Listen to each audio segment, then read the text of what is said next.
Summer 1944, Camp Hearn, Texas. The afternoon sun blazed over the flat prairie landscape as a transport truck carrying 32 German soldiers wound its way through the small town's main street, past the drugstore, past the Baptist church, past Sullivan's Diner where the smell of fried chicken and fresh biscuits drifted through the open windows. The men in the truck, wearing uniforms stripped of insignia but still distinctly foreign, watched American civilians going about their Saturday routines with expressions ranging from relief to bewilderment. They had survived the chaos of North Africa, endured the voyage across the Atlantic in cramped cargo holds, and now found themselves in the heart of a place so alien to everything they knew, it might as well have been another planet. What none of them could have imagined was that within hours they would experience a profound absurdity that would shake their understanding of their captors more than any interrogation or display of military might ever could. Before we dive into this story, make sure to subscribe to the channel and tell me in the comments where you're watching from. It really helps support the channel. This is the account of how captured German soldiers discovered a contradiction so jarring, so fundamentally incomprehensible, that it would force them to question everything their leaders had told them about the nation that had defeated them, and how one man's quiet act of defiance would become a turning point that rippled far beyond the barbed wire of a Texas prison camp. Sergeant First Class Isaac Woodard had been assigned to the 701st Military Police Battalion for 8 months when his unit received orders to escort German detainees from the processing center in Houston to Camp Hearn, approximately 100 miles north. At 28 years old, Woodard had grown up in Goldsboro, North Carolina, the son of a sharecropper who had taught him that dignity was something you carried inside, something no circumstance could take away unless you surrendered it. He had enlisted in 1942, motivated by a complex mixture of patriotism and pragmatism. The military offered steady pay, respect in uniform, and the possibility of building a better future when the conflict ended. He had trained at Fort Benning, Georgia, where he learned that wearing the uniform of the United States Army meant something different depending on which part of your body bore the most melanin. The drive from Houston began in the early morning, 6 trucks in convoy, each carrying guards and detainees. Woodard rode in the lead vehicle with Corporal James Mitchell, a soft-spoken farm boy from Oklahoma, and Private First Class Robert Chen, whose parents had immigrated from China before the Exclusion Act made such journeys nearly impossible. The German soldiers in their charge sat in the covered truck bed, silent for the most part, occasionally whispering among themselves in a language none of the guards understood beyond a few basic commands. Among the detainees was Unteroffizier Klaus Bergmann, a 24-year-old former clerk from Hamburg who had been drafted into service in 1942. Bergmann had never fired his weapon in anger before his unit was surrounded in Tunisia, and he had surrendered with a sense of relief he would never admit to his comrades. Tall and thin, with wire-rimmed glasses that had somehow survived the chaos of capture, he watched the Texas landscape roll past with genuine curiosity. He had expected America to be bombed-out ruins, starving civilians, the chaos his officers had described in their briefings about the degenerating society across the Atlantic. Instead, he saw farms with fat cattle, houses with fresh paint, stores with full windows. The cognitive dissonance was uncomfortable. Beside Bergmann sat Gefreiter Hans Müller, a stocky machinist from Stuttgart with hands scarred from years of factory work before the conflict began. Müller had been more enthusiastic about the cause than Bergmann, though his enthusiasm had waned considerably during the nightmarish final weeks in Africa when supply lines collapsed and they ate grass to survive. Now he alternated between sullen silence and bitter commentary about their defeat. The third man who would play a crucial role in the day's events was Obergefreiter Werner Fischer, 31 years old, a former teacher from Munich who had joined in '39 with genuine ideological fervor. Fischer had been the one to keep morale up during the voyage to America, reminding the men of their duty, their honor, their eventual vindication when the tide turned. He still believed in ultimate victory, though the belief was becoming harder to maintain with each passing day of captivity. By late morning, the convoy had been on the road for 5 hours. The heat was oppressive, even with the truck windows open, and several of the guards and detainees alike had drained their canteens. When they reached a small town called Caldwell, about 20 miles from their destination, the convoy commander, Captain William Harper, made the decision to stop for a meal break. It was standard procedure. The army had arrangements with various establishments along the route, places that had agreed to serve military personnel and their charges. Harper pulled the convoy to a stop outside a restaurant called the Bluebird Cafe, a single-story building with blue-painted shutters and a sign in the window advertising the day's special: meatloaf with mashed potatoes and green beans for 65 cents. He stepped out of the lead vehicle and stretched, his joints popping audibly after hours on the road. Captain Harper gathered the guards. "Listen up," he said, his voice carrying the distinctive drawl of East Texas. "We will take the detainees in groups of 10, supervised at all times. They sit together. We maintain sight lines. Mitchell, Chen, you take the first group. Woodard, you are with me on the second group." The first group of German soldiers filed into the Bluebird Cafe, blinking in the relative dimness after the brilliant sunshine outside. The establishment was modest, but clean, with checkered tablecloths and ceiling fans that stirred the warm air without really cooling it. A few local patrons glanced up from their plates with mild curiosity, but returned to their meals without much interest. German detainees were not uncommon in Texas by the summer of 1944. The state hosted more than 50,000 captured soldiers across dozens of camps, and their presence had become part of the landscape of the home front. Klaus Bergmann found himself seated at a table with Müller and Fischer. A waitress approached, a middle-aged woman with tired eyes and a professional smile. She set down water glasses and pulled out her order pad, without any visible discomfort, at serving men who, months earlier, had been shooting at American soldiers. "What can I get you, boys?" she asked, her tone neither warm nor cold, simply transactional. Fischer, whose English was the best of the three, ordered for the table. "We will have the special, please. 3 plates. "Sure thing," the waitress said, scribbling on her pad. "Anything to drink besides water?"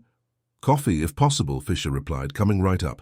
Bergman watched her walk away toward the kitchen, then turned to Müller. "They feed us in restaurants," he said quietly in German, "like regular customers." Müller grunted. "Don't get used to it.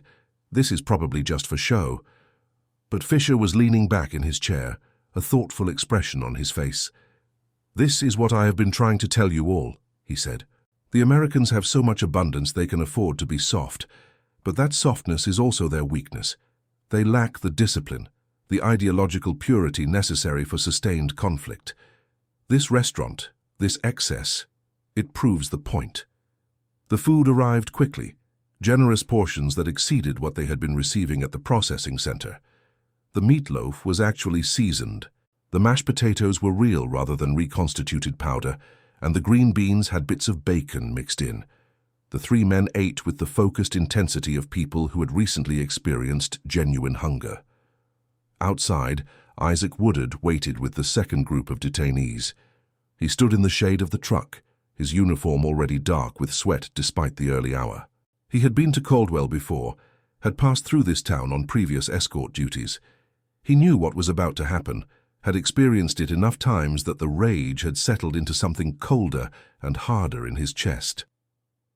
Captain Harper emerged from the cafe, squinting in the sunlight. "All right, Woodard, take your group in, same protocols." Woodard nodded and gestured for the 10 German soldiers in his charge to follow him. He walked up the 3 wooden steps to the entrance of the Bluebird Cafe, pulled open the door, and stepped inside. The first group was still eating, scattered across several tables, their guards standing along the walls maintaining watch. But before Woodard could take another step, the waitress who had served the first group appeared in front of him, her expression transformed from professional neutrality to something harder. "I am sorry," she said, though her tone suggested she was not sorry at all. "We don't serve your kind here." The statement hung in the air. Behind Woodard, the German soldiers he was escorting stood in confused silence, not understanding the English words but reading the body language clearly enough. Private Chen, who had entered behind the group, froze in the doorway. "Ma'am," Woodard said, his voice carefully controlled, "I am here with the military escort. These are detainees who need to be fed." The waitress crossed her arms. "The German boys can eat here just fine," she said. But we have policies about colored people. I don't make the rules. If you want to wait outside, we will be happy to serve your prisoners." The absurdity of the statement was so profound that for a moment Woodard could not quite process it. The men he was guarding, soldiers who had until recently been killing American troops, were welcome to sit and enjoy meatloaf in this cafe. But he, wearing the uniform of the United States Army, responsible for the custody and transport of those same enemy soldiers, could not enter because of the color of his skin. Captain Harper had heard the exchange and came over quickly, his face flushed with something that might have been anger or embarrassment or both. "Now hold on," he started, but the waitress cut him off. "Captain, I understand your position, but this is private property and we have the right to refuse service. The owner is very clear about his policies. I am truly sorry for the inconvenience, but those are the rules." Harper looked at Woodard, and in that moment, Woodard saw something flicker in the captain's eyes. It might have been sympathy. It might have been guilt, but it was not strong enough to become action. Harper was a career officer, 3 years from retirement, and he was not going to risk his pension or his standing to fight this particular injustice on this particular day. "Sergeant Woodard," Harper said quietly, "why don't you supervise from outside? We can have something brought out to you." "Sir," Woodard replied, "I can wait." He turned and walked back down the steps, past the confused German soldiers, and resumed his position by the truck. Chen followed him out, looking stricken. The German detainees looked at each other uncertainly, then back at the door of the cafe. Inside, Klaus Bergmann had witnessed the entire exchange. His English was not perfect, but he had understood enough. He set down his fork and looked at Fischer. "Did that just happen?" he asked in German. "Did they refuse entry to the American Guard but allow us to eat?" Fischer's expression was complex, a mixture of satisfaction and discomfort. "I told you," he said. "This is what their society is really like. All their propaganda about freedom and equality, but look at the truth of it. They treat their own people worse than they treat us." But Muller was not smiling. He was staring at his plate, no longer eating. "When we surrendered in Tunisia," he said slowly, "there was a moment when one of their soldiers gave me water from his own canteen. I thought he was going to execute me, but instead he gave me water and told me in very bad German that it was over for me and I would be safe now. That man might have been like that guard outside, and we get to sit in here and eat like customers while he stands in the heat." Fischer leaned forward. "Listen to yourself," he said sharply. "You are feeling sorry for our enemy. That is exactly what they want. This is psychological warfare, don't you see? They show us their material abundance. They treat us with surface kindness, all to make us doubt, to make us feel grateful to our captors. It is sophisticated manipulation." "Maybe," Bergman said quietly, "or maybe it is just contradiction. Maybe we were lied to about many things, but they were also lied to about many things, and somewhere in all these lies is something more complicated than either side wants to admit." The first group finished their meals and was escorted back to the trucks. The second group, the German soldiers who had witnessed Woodard's exclusion, were brought inside. They sat and ordered, but several of them did so with visible discomfort. The waitress served them with the same professional neutrality she had shown the first group, apparently oblivious to any irony in the situation. Woodard stood by the truck and waited. He was not hungry anyway. The heat did not bother him as much as it should have. He had developed a kind of internal distance from these moments, a psychological buffer that allowed him to observe his own humiliation as if it were happening to someone else. It was a survival mechanism, and he had refined it over years of similar experiences. Private Chen approached him tentatively. "Sergeant, that was complete garbage what just happened," Chen said. "This is not right." Woodard looked at the younger man. Chen was barely 20, had grown up in San Francisco in a community that faced its own forms of discrimination, but perhaps not quite as openly violent as what Black Americans endured in the South. His outrage was genuine, but also naive. "Private," Woodard said, "this is just how it is. We do our job, we go home. We don't waste energy being angry at things we cannot change." "But how can you stand it?" Chen asked. "How can any of us stand it?" "Because the alternative is to break," Woodard said simply. "And I will not give anyone that satisfaction." The meal break concluded, and the convoy prepared to continue to Camp Hearn. As the German soldiers climbed back into the trucks, Fisher overheard two of the guards talking. One of them, a white sergeant from Tennessee, was saying to another guard, "It is a damn shame what happened back there. Woodard is one of the best MPs we have got, and they treat him like that. Makes you wonder what the hell we are even fighting for sometimes." The other guard, a corporal from Massachusetts, nodded agreement. "My grandfather came from Ireland during the famine," he said. "Got treated like dirt by people who had been here 2 generations. Now those same families look down on everybody else. It doesn't make any sense." Fisher absorbed this conversation with furrowed brow. Even the guards acknowledged the contradiction. That made it harder to dismiss as simple psychological warfare. This was genuine dysfunction in the American system, acknowledged by the Americans themselves. Camp Hearn sprawled across 400 acres of Texas prairie, a complex of barracks, administrative buildings, guard towers and recreation facilities surrounded by multiple fences and rows of barbed wire. It housed approximately 5,000 German soldiers, making it one of the larger detainee camps in the country. The prisoners worked in the surrounding cotton fields and on various construction projects, earning 80 cents per day in camp scrip that could be spent at the canteen. The new arrivals were processed through the intake procedures, assigned barracks, issued camp uniforms and supplies. Bergman, Meller, and Fisher found themselves assigned to the same barracks, Building 17, which housed 60 men in rows of bunk beds. The building was surprisingly well maintained, with adequate ventilation, electric lights, and a small day room at one end with a ping-pong table and shelves of books. That evening, after the mandatory orientation briefing delivered in German by a bilingual American officer, the men of Building 17 gathered for their meal in the mess hall. The food was simple but adequate: stew with vegetables, bread, and coffee. It was miles better than what they had been eating during the final collapse in Africa. As they ate, the conversation turned inevitably to their experiences since capture. Several men had been through other camps before arriving at Hearn, and they shared intelligence about conditions, rules, what to expect. But when Fisher mentioned the incident at the Blueborn Cafe, the mood in the room shifted. An older prisoner, Feldwebel Otto Kraus, who had been at Hearn for 7 months, nodded knowingly. "You will see more of this," he said. "The Americans have a completely separate society for their colored people. Different schools, different restaurants, different sections of the bus. In some places, they even have separate water fountains. The colored troops who guard us, they cannot eat where we eat, cannot sleep where we sleep. It is their system of racial hierarchy. But they tell the world they are fighting for freedom and democracy," Fisher said.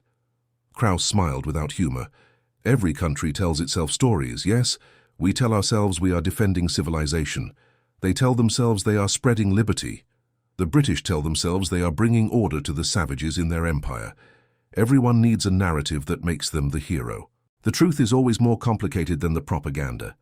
A younger prisoner spoke up.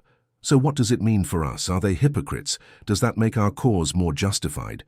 Kraus shook his head.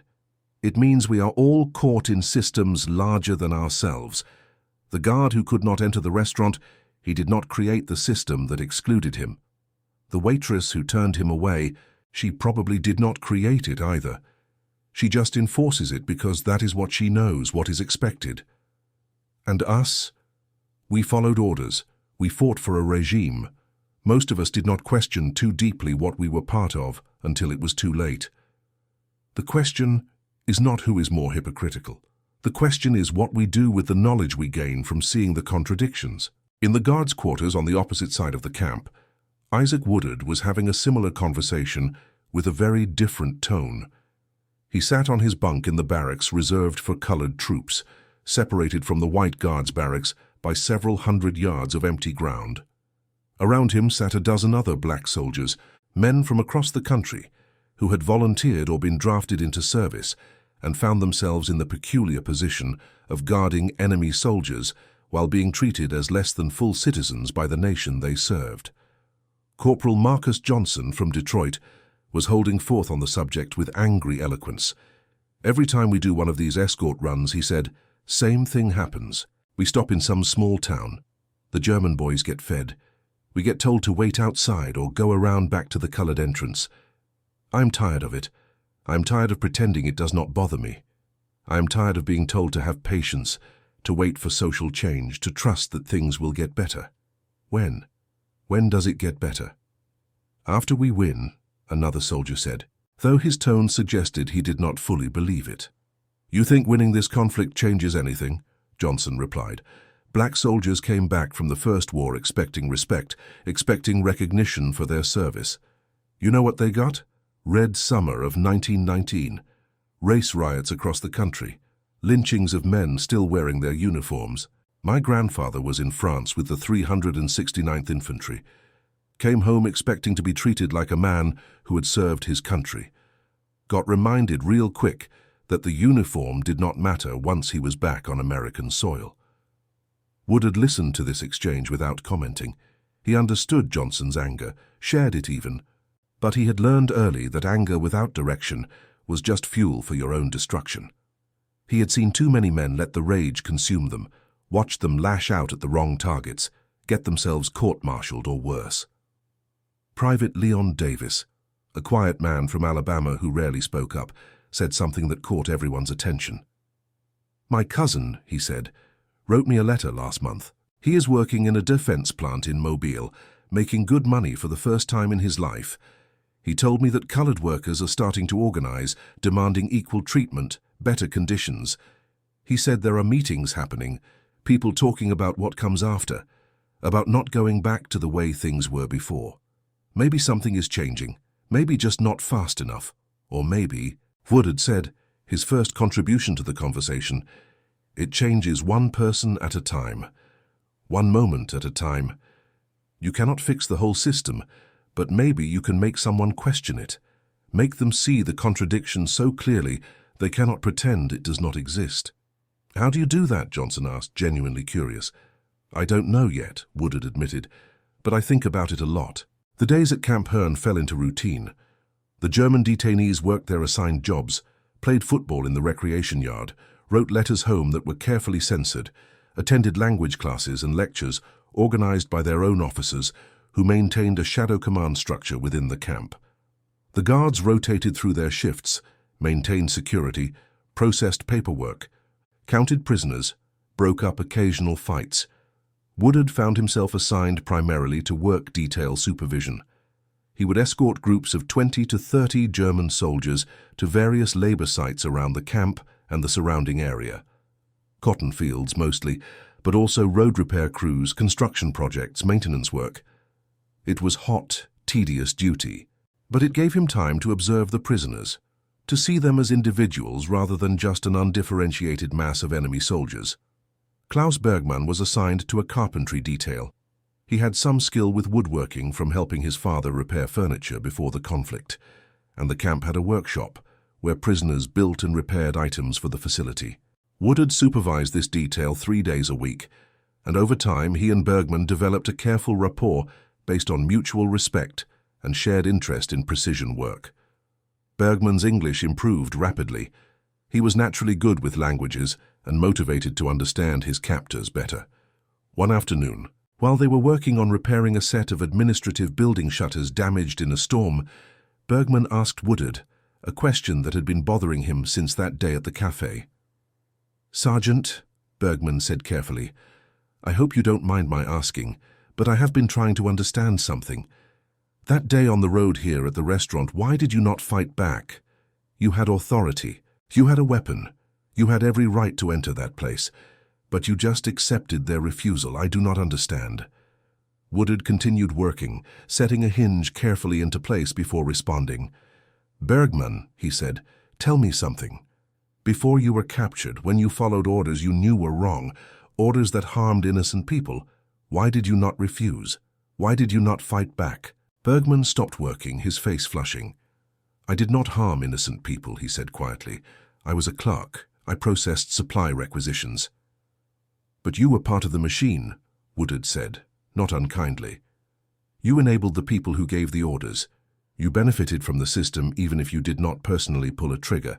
I'm not accusing you. I'm just pointing out that refusing is not always simple. Sometimes you are part of something bigger than yourself, and you have to calculate whether your individual refusal accomplishes anything or just gets you destroyed. Bergman absorbed this, then nodded slowly.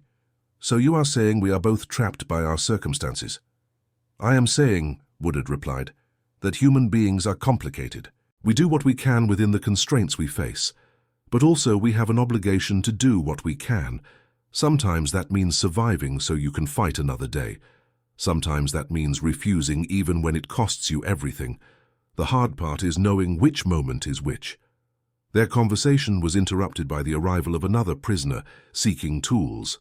But Bergman thought about Woodard's words for days afterward. The American guard was unlike any enemy he had been taught to expect. Thoughtful, principled, complicated. Werner Fischer had his own observations about the camp dynamics.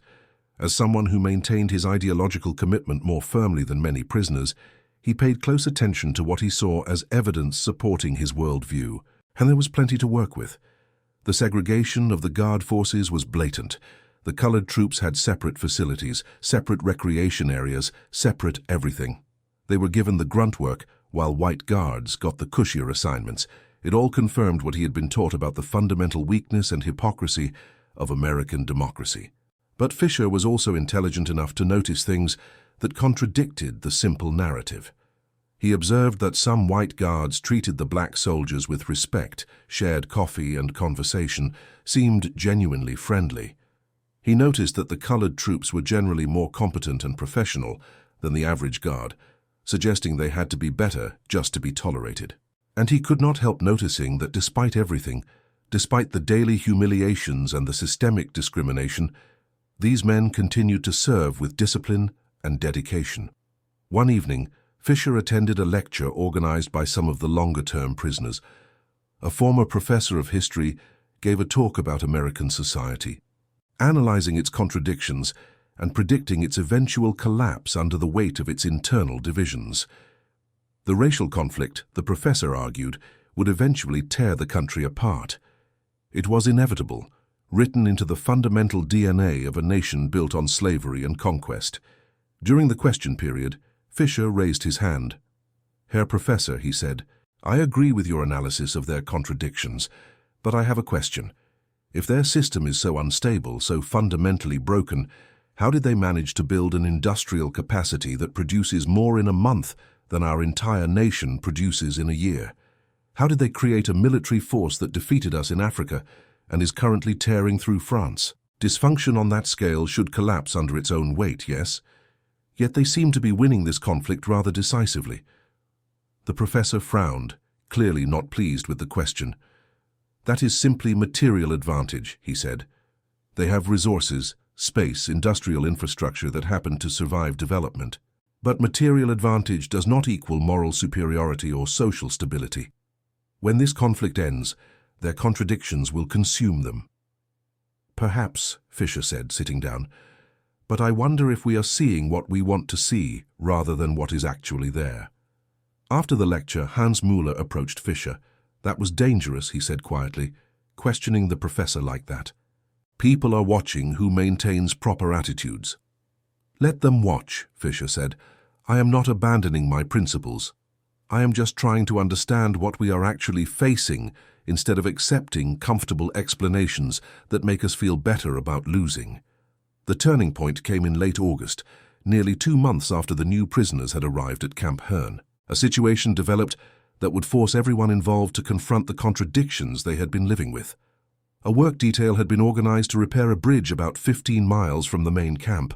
The bridge carried a farm road over a creek, and it needed reinforcement before the autumn cotton harvest, when heavy trucks would be crossing it regularly. The detail consisted of 30 German prisoners with engineering or construction experience, supervised by 6 guards, including Woodard, who had been promoted to staff sergeant the previous week. The work was scheduled to take 3 days, and the detail would camp at the site rather than make the daily trip back and forth. It was standard procedure for remote work assignments. The guards set up tents for themselves and the prisoners, established a perimeter, and settled into the routine of outdoor work. The first day proceeded without incident. The prisoners worked efficiently, clearly glad to be out of the camp routine and engaged in meaningful labor. Woodard supervised with his usual professionalism, maintaining security while allowing enough flexibility for the work to proceed smoothly. Klaus Bergmann was part of the detail, along with Hans Müller and several others from their barracks. On the second day, a problem emerged. The supply truck that was supposed to bring fresh water and food for the evening meal broke down about 5 miles away. The camp radioed that they could not get another vehicle out until the following morning. The guards and prisoners had enough water for the night, but food would be a problem. There were emergency rations, but not enough for 40 people. The detail's ranking white guard, Sergeant Thomas Bradley from Tennessee, made a decision. "There is a town about 3 miles up the road," he said. "Clemville. Small place, but they have a general store and a diner. I will take 4 men and some prisoners into town, buy supplies, bring them back. We will have everyone fed by nightfall." Bradley selected 2 white guards and 12 of the German prisoners, including Bergmann and Müller, to make the supply run. They piled into the transport truck and headed toward Clemville, leaving Woodard and 2 other guards to supervise the remaining prisoners at the work site. Clemville was even smaller than Caldwell, barely 200 people, a crossroads community with a general store, a gas station, a diner, and a post office. Bradley parked the truck on the main street and organized his foraging party. He sent 1 guard to the general store with a list of supplies. He led the prisoners and the other guard to the diner, intending to purchase prepared meals that could be transported back to the worksite. The diner, called simply Clemville Eats, was a narrow building with a long counter and a handful of tables. Behind the counter, a man in a stained apron was cooking hamburgers on a griddle. The smell was wonderful, making everyone realize how hungry they actually were. Bradley approached the counter. "I need to purchase meals for my detail," he said. "Can you put together 30 dinners to go? I will pay cash." The cook, a man named Vernon Hayes, who owned the establishment, wiped his hands on his apron and calculated. "That is a lot of food," he said. "What are we talking about? Sandwiches, plate dinners, what?" "Whatever you can do fastest," Bradley said. "We have people waiting at a work site who need to eat."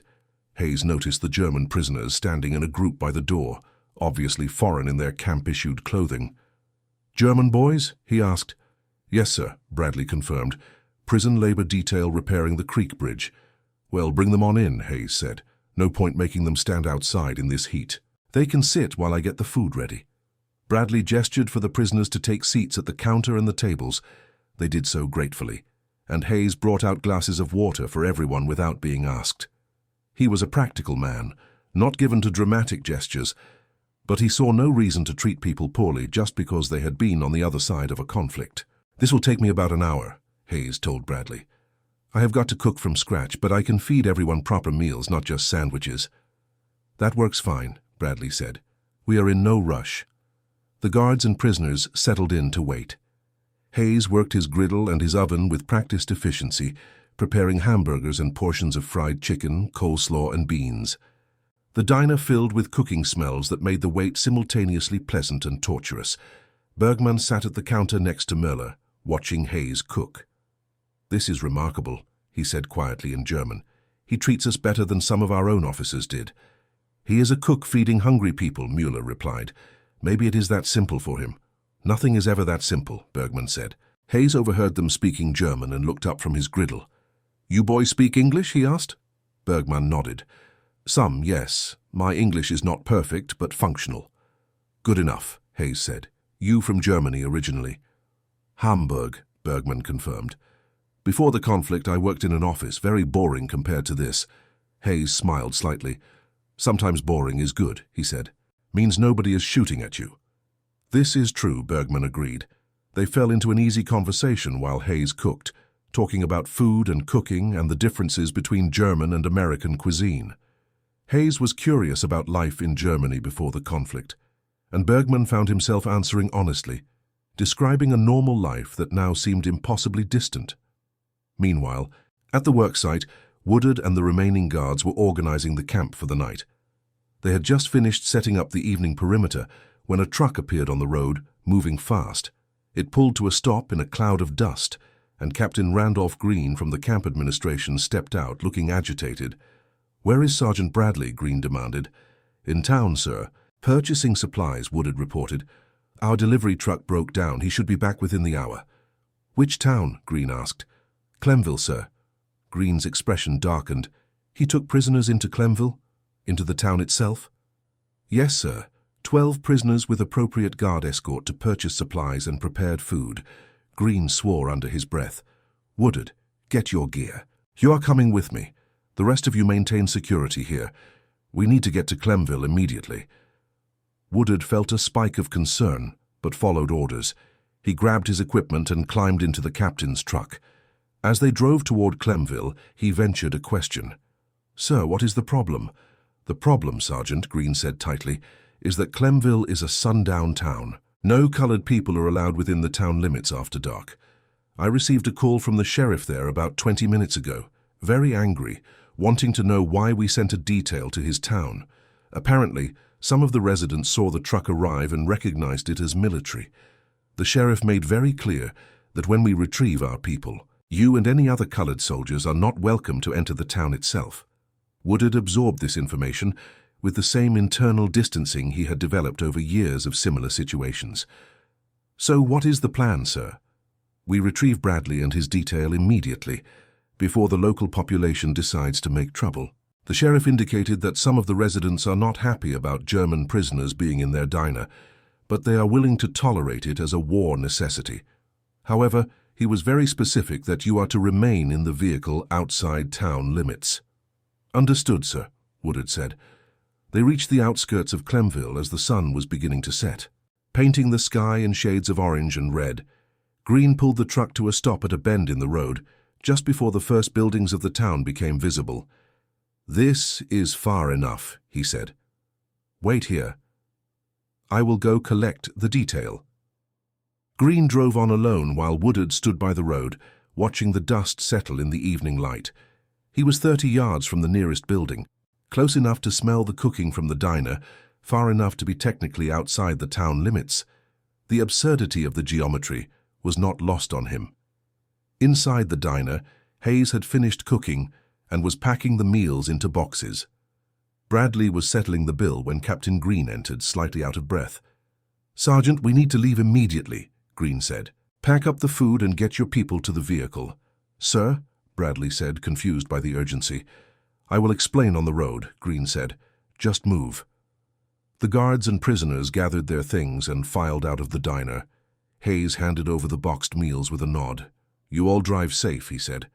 Outside they found Sheriff Dalton Porter waiting by the truck, a heavy-set man in his late 50s with a badge and a clear sense of territorial authority. Captain, the sheriff said, I need to be clear about something. I have been extremely tolerant allowing those German boys to sit in our diner. But I had a report that your convoy included a colored guard, and I want to make sure we understand each other about how things work in Clemville. Sheriff, I understand your position, Green said carefully. The sergeant in question is waiting outside your town limits. See that he stays there, Porter said. I got nothing personal against colored soldiers. They serve, I respect that. But this town has rules, and those rules exist for good reasons. We don't want trouble, we don't want mixing. We maintain order by maintaining boundaries. You military people can do whatever you want on federal property, but when you come to our towns, you respect our ways. Understood, Green said. The German prisoners had overheard enough of this exchange to grasp the essential content, even with imperfect English. Bergman and Möller looked at each other with expressions of disbelief. Bradley, his face flushed with obvious embarrassment, began loading prisoners into the truck. Captain Green pulled his vehicle back to where Woodard waited. Get in, he told the sergeant. We are taking both trucks back to the site together. As the convoy reformed, with Green in the lead and Bradley following in the transport truck with the prisoners, Klaus Bergman sat in the covered back of the second vehicle, processing what he had witnessed. He had seen Woodard around the camp, knew him as one of the more professional guards, had even worked under his supervision and developed respect for his competence. And now he had watched that same man be excluded from a town that had served meals to captured enemy soldiers. Muller was silent, staring at the floor of the truck. Fischer, also part of the detail, was struggling with his own cognitive dissonance. The situation simply made no logical sense within any framework of rational governance or military hierarchy. When they returned to the work site, the meals were distributed and everyone ate, but the atmosphere was subdued. After the prisoners had been secured for the night in their tent area, The guards gathered around their own fire. Bradley was visibly upset, repeatedly apologizing to Woodard even though none of what happened was Bradley's fault. "I had no idea Clemville was like that," Bradley said. "I mean, I knew it was a small town. I knew they would have attitudes, but I did not think they would actually turn away a United States soldier." "It is fine," Woodard said, "though it was clearly not fine. You couldn't have known." Captain Green, sitting apart from the group, spoke up. "What happened today was wrong," he said. "I want that clearly stated. The Army does not endorse those local policies, but we also have to operate within the reality of civilian jurisdiction. When we are in these small towns, we are guests, and sometimes that means accommodating local customs even when we find them objectionable."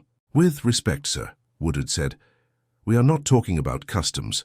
We are talking about telling one of your soldiers he is less welcome than enemy prisoners." "I know," Green said quietly. "Believe me, I know. And for what it is worth, I will be filing a report about this incident. But I will also be honest with you, Woodard. That report will not change anything. The Army can control what happens on military property. We cannot force civilian communities to change their social structures." In the prisoner's tent area, Bergman lay in his bedroll staring at the canvas ceiling. He could not sleep. The day's events kept circling in his mind, demanding interpretation, resisting easy conclusions. Finally, he spoke into the darkness. "Fisher, are you awake?" "Yes," Fisher replied from a few feet away. "I cannot reconcile what I saw today," Bergman said. "Nothing about it makes sense. We are the enemy. We shot at their soldiers. We are the reason some of their friends and brothers are dead. Yet they feed us in restaurants. They serve us meals. They house us in facilities with electricity and running water.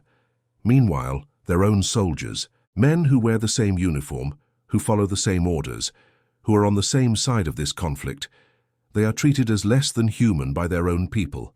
How can an army function like this? How can a society function like this?" "It cannot," Fisher said. "Not in the long term. This is what I have been trying to explain. Their system is fundamentally broken.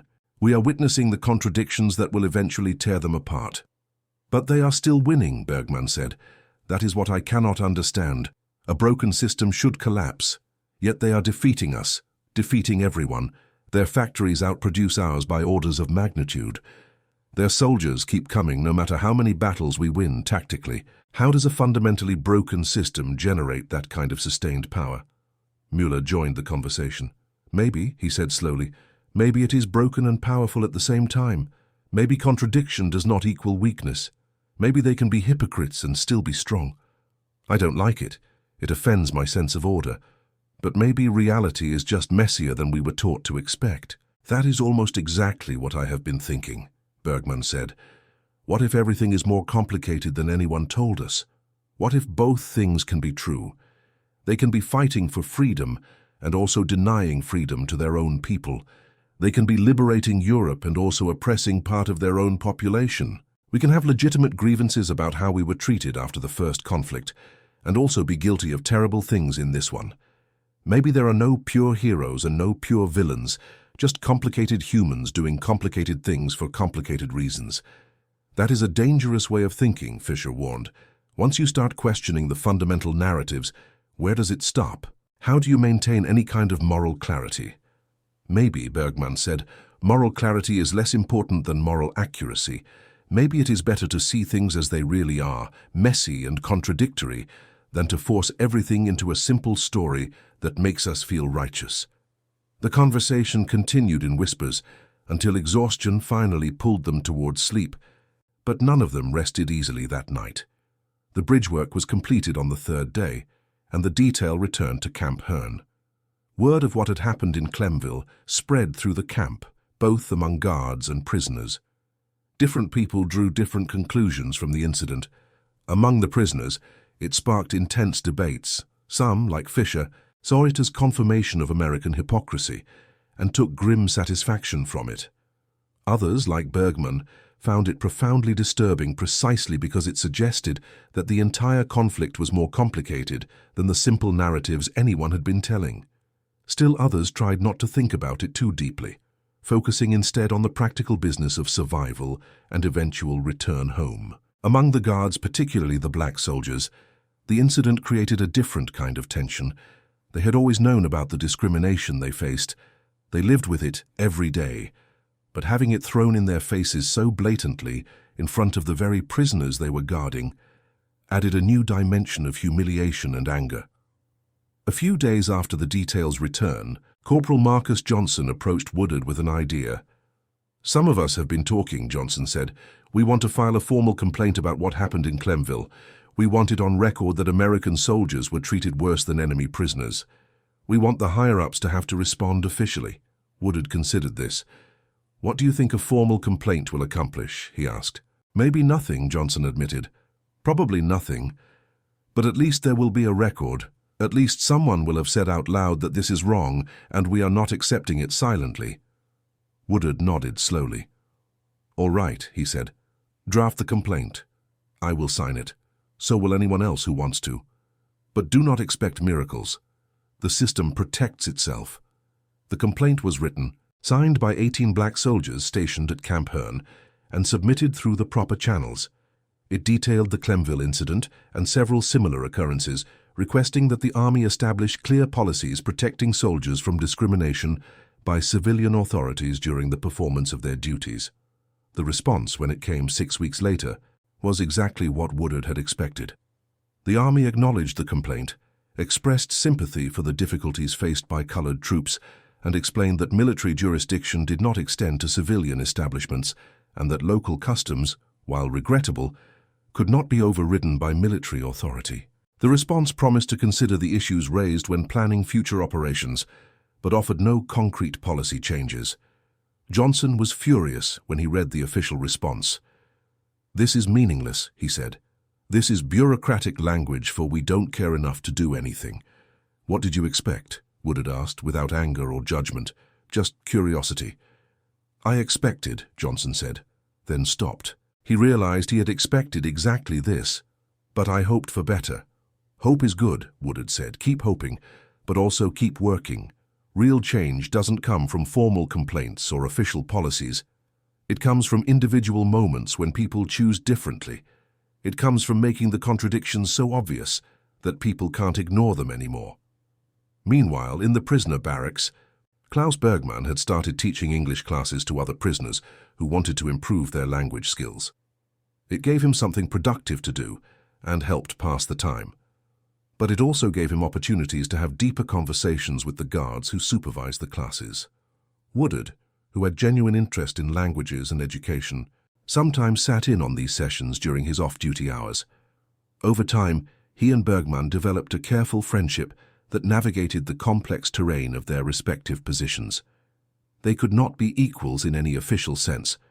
The power dynamics of captor and captive could not be dismissed, but within those constraints they found room for genuine mutual respect and intellectual exchange. One evening, after the rest of the class had dispersed, Bergmann asked Woodard a question that had been troubling him. "Sergeant," he said, "may I ask you something personal?" "You can ask," Woodard replied. "I may or may not answer." "What will you do after the conflict ends?" Bergmann asked. "Will you stay in the army or return to civilian life?" "I have thought about that a lot," Woodard said. "The army has problems, serious problems, but it is also the closest thing to equality I have experienced. In the service, I have responsibility, authority, respect from most of my fellow soldiers. When I return to civilian life, I lose all that. I become just another colored man in the South, subject to all the restrictions and indignities that implies. So yes, I will probably stay in. It is not perfect, but it is better than the alternative." "That is very sad," Bergmann said. "It is reality," Woodard corrected. "Sad is a luxury. Reality is what you work with." "Can I tell you something?" Bergmann asked. "Before I was captured, before I even joined the military, I had a good life. I had a job, a small apartment, friends, routines. It was not exciting, but it was comfortable. I did not think much about politics or ideology. I believed what I was told because it was easier than questioning. And then the conflict came, and I followed orders, and I ended up here. And now I see things I cannot unsee. I understand things I cannot ununderstand. When I eventually go home, whenever that is, I will not be able to return to that comfortable ignorance. I will be different. I don't know if that is good or bad, but it is irreversible." Woodard nodded. That is the real cost of war, he said. Not just the people who die, but the people who survive changed. You can't go back to innocence once you have seen the machinery clearly. Is that what happened to you? Bergman asked. A long time before this conflict, Woodard said. I lost my innocence about America when I was 7 years old and watched a white man slap my father across the face for being on the wrong side of the street, and my father had to stand there and take it because fighting back would have meant death. I learned that day that the rules were different for us, that courage sometimes meant swallowing your pride and surviving. I have been navigating that reality ever since. They sat in silence for a moment, two men from opposite sides of a conflict, finding unexpected common ground in the complicated business of surviving systems that did not value them fully. The months passed. The conflict in Europe moved toward its conclusion.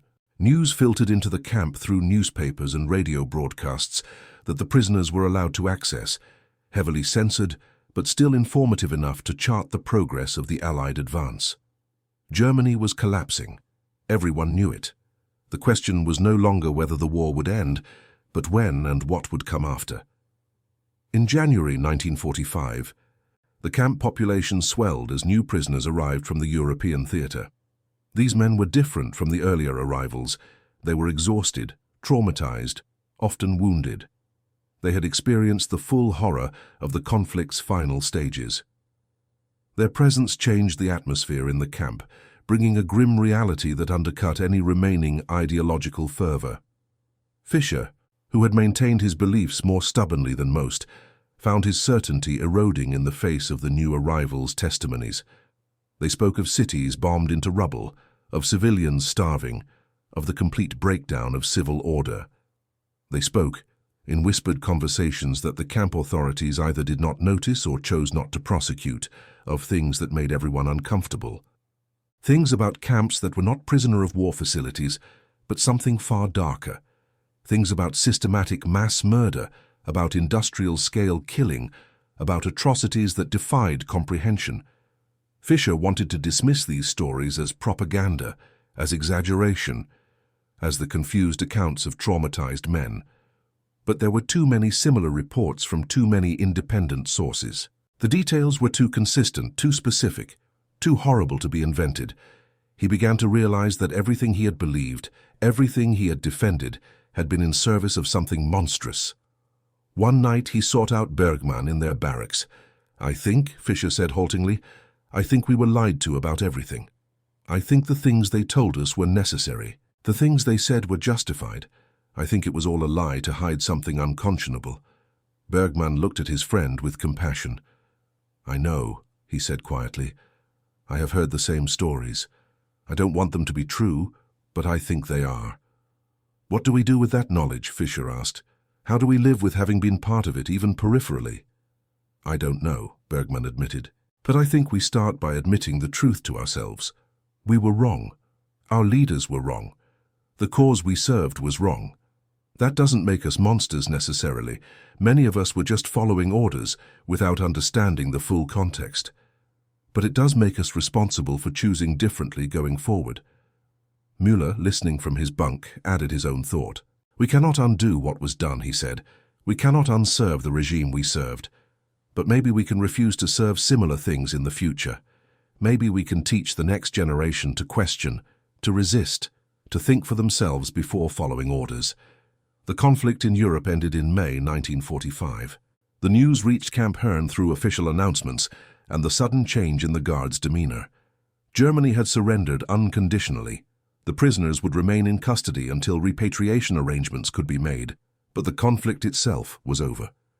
The response among the prisoners was complex: relief that the killing had ended, anxiety about what kind of Germany they would be returning to, grief for what had been lost, both materially and morally, and underneath it all, a profound exhaustion that went beyond the physical. Woodard, watching the prisoners process the news, felt his own complicated emotions. The conflict he had served in was ending, but the conflict he faced at home continued. He would be returning to a civilian society that still did not recognize his full humanity or citizenship. The uniform that had given him some measure of respect and authority would be just cloth once he was discharged. The question that had troubled him throughout his service remained unanswered. What now? In June, several months after Germany's surrender, but while repatriation was still being organized, an incident occurred that brought all the camp's contradictions to a head.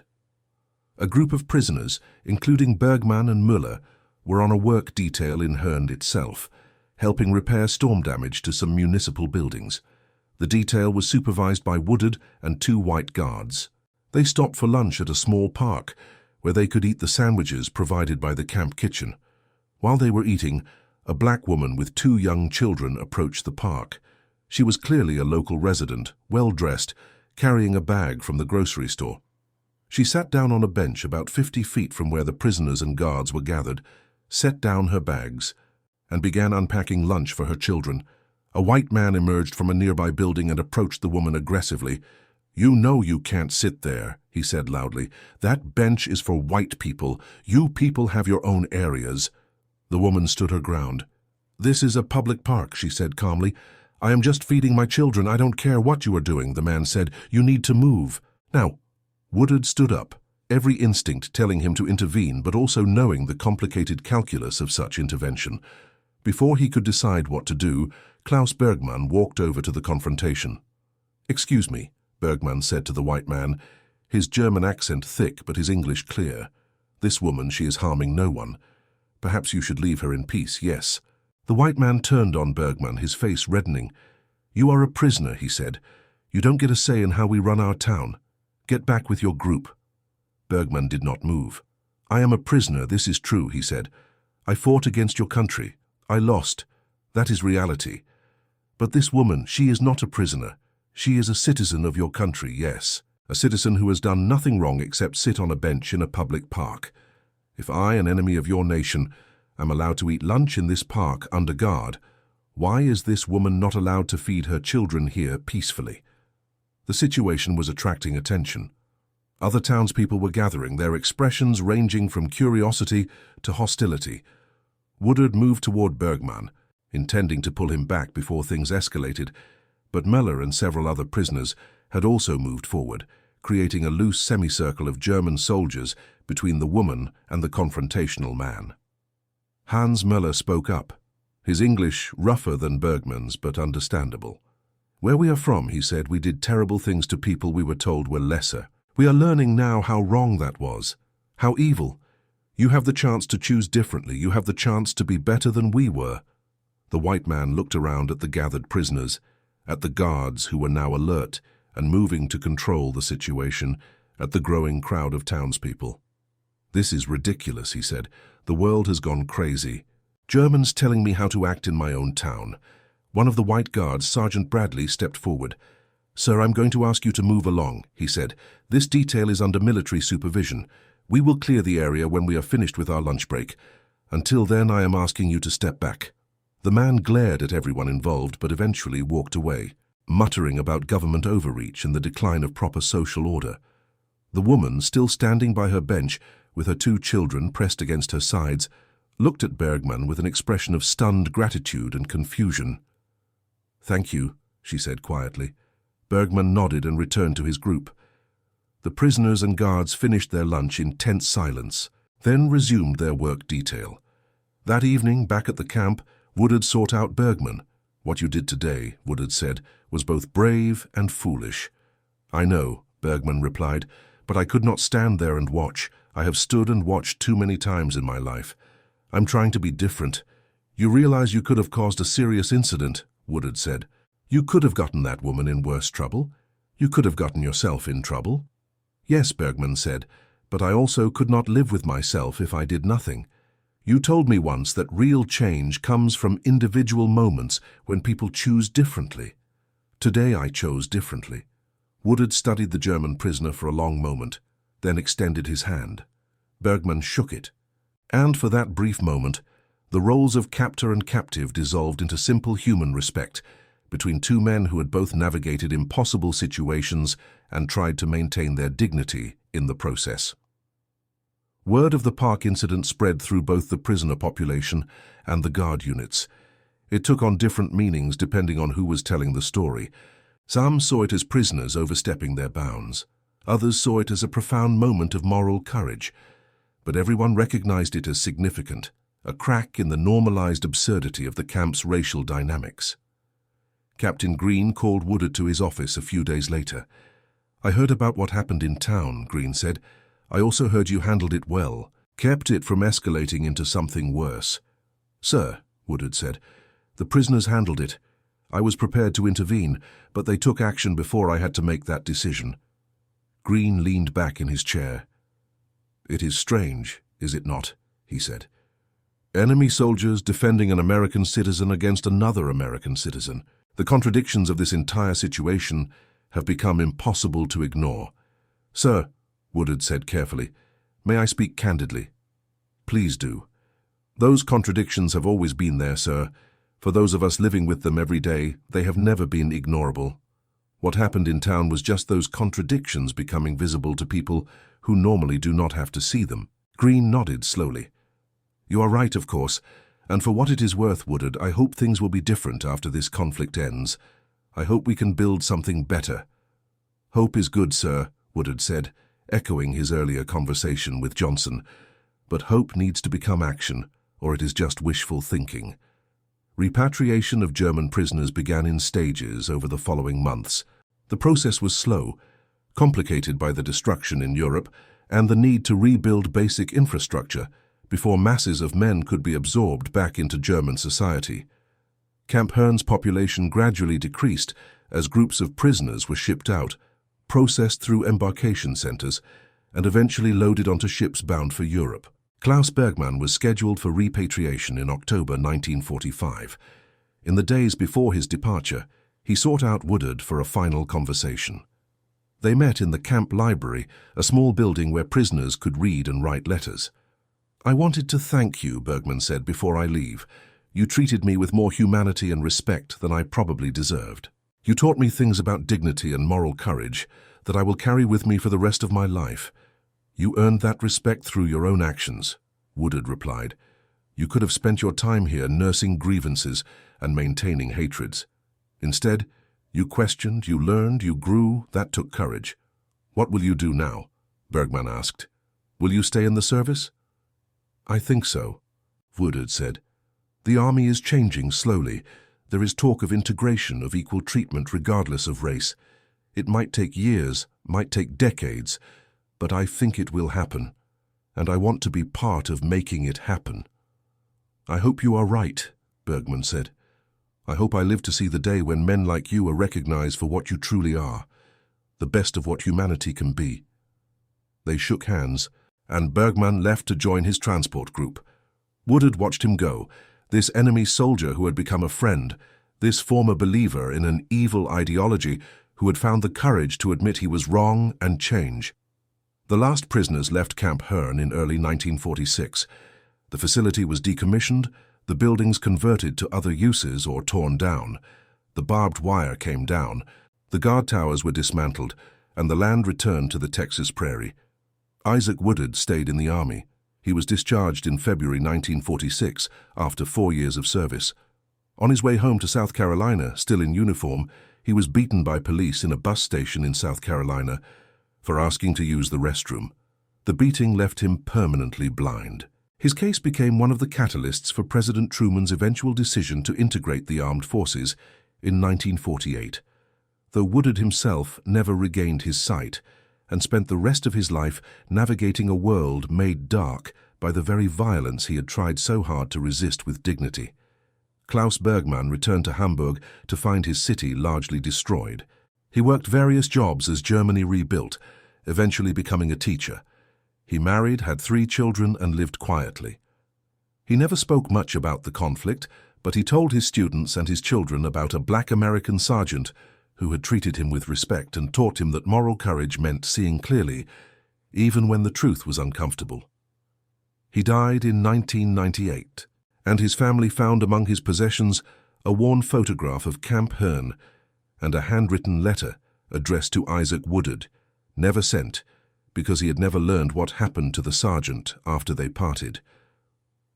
Hans Müller also returned to Stuttgart and resumed his work as a machinist. He became active in labor unions and progressive politics, using what he had learned about systemic injustice and human dignity to fight for worker rights and social equality. He often said that his time in Texas had taught him more about fascism and resistance than anything he had experienced during the conflict itself. Werner Fischer struggled more than the others. The collapse of his ideological certainty left him adrift. He drifted through various jobs and relationships, never quite finding solid ground. But he also became a vocal opponent of extremism in any form, speaking to school groups about the dangers of blind obedience and unquestioned ideology. He died in 1976, still grappling with the guilt of what he had supported and the strange grace of the contradictory nation that had shown him both its worst prejudices and its capacity for unexpected humanity. The story of German prisoners eating in restaurants that banned the black soldiers guarding them became one of those historical footnotes that revealed deeper truths about the times. It was not an isolated incident. Similar situations played out across the American South throughout the conflict, each one a small drama of competing values, each one forcing participants to confront contradictions they might otherwise have ignored. The irony was profound and inescapable. A nation fighting a war against racial ideology practiced its own version of racial hierarchy at home. Enemy soldiers were treated better than citizen soldiers, based solely on skin color. The contradiction was so blatant that even those who benefited from it, like Bergman and Meller and Fischer, could not help but see it and be changed by seeing it. But perhaps the deepest irony is that this very contradiction proved to be a kind of strength. Because the contradictions were visible, because people could point to them and say this is wrong, there was space for change. Slowly, painfully, but there was space. The prisoners who passed through Camp Hearn returned to Germany with complicated perspectives. They had seen America at its worst and best, sometimes simultaneously. Many carried that experience forward as a lesson about moral complexity and the importance of seeing clearly. The black soldiers who served as guards despite facing discrimination also carried their experiences forward. Some, like Woodard, paid a terrible price. Others lived to see changes they had fought for. All contributed to the eventual transformation of American society, though that transformation remained incomplete decades later. The small town of Hearn, Texas, continued its quiet existence. The land where Camp Hearn stood grew cotton and corn again. The restaurants eventually integrated. The contradictions that once seemed permanent shifted and evolved, though their legacy continued to shape American society. History is made of such moments, individual encounters between supposed enemies who discover unexpected common ground, contradictions so glaring they force witnesses to question the stories they have been told, small acts of courage by people who choose to be better than their circumstances demand. Klaus Bergman standing up for a black woman in a Texas park, Isaac Woodard maintaining his dignity despite systematic degradation, Hans Müller choosing a different path. These were not world-changing acts in themselves, but they were the kind of individual moral choices that, accumulated across thousands of lives, eventually shift entire societies. The conflict ended, the prisoners went home, the soldiers returned to civilian life. But the questions raised by Camp Hearn persisted. What does it mean to fight for freedom while denying it at home? How do you maintain moral clarity while practicing moral contradiction? The story of German prisoners in Texas restaurants that banned their black guards remains relevant. It reminds us that history is not a simple narrative of good versus evil, but a complex interplay of competing values and individual choices. It reminds us that people on all sides of any conflict are complicated, capable of both prejudice and unexpected kindness. Most importantly, it reminds us that change is possible precisely because contradictions become visible. When the absurdity of a situation is so obvious that even enemy soldiers can see it, the foundation of that absurdity begins to crack. Isaac Woodard lost his sight, but contributed to a movement that eventually transformed the military. Klaus Bergman returned to a defeated nation and helped build something better from the ruins. The systems that created the contradictions persisted long after the individuals moved on. But those individuals proved that resistance was possible, that moral clarity was achievable, and that human dignity could be maintained even in circumstances designed to destroy it. And that concludes our story. If you made it this far, please share your thoughts in the comments. What part of this historical account surprised you most? Don't forget to subscribe for more untold stories from World War II and check out the video on screen for another incredible tale from history. Until next time.